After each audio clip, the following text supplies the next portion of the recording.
Assalamualaikum dan salam sejahtera. Saya Zafira Zakri, berusia 22 tahun dan merupakan finalis Sri Kandi Malaysia 2026 edisi ke-7 yang mewakili negeri Sabah, negeri di bawah Bayu.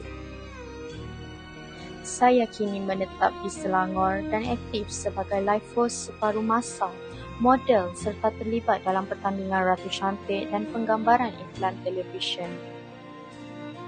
Saya pernah melanjutkan pengajian dalam Diploma in Aviation Operation Management kerana impian saya sejak kecil adalah untuk menjadi seorang pramugari.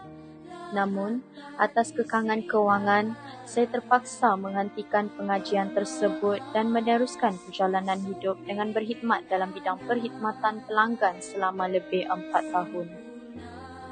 Selain itu, saya juga mempunyai minat dalam bidang seni seperti tarian dan nyanyian.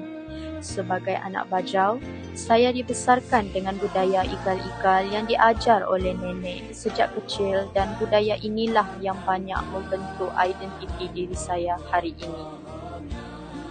Advokasi saya adalah untuk memperkasakan wanita agar lebih yakin dengan diri sendiri sambil menghargai budaya dan identiti mereka.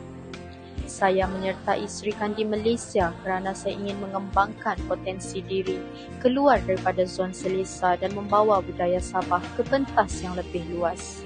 Saya Zafira Zakri, anak bajau dari Sabah. Jumpa anda di pentas Sri Kandi Malaysia 2026. Sekian, terima kasih.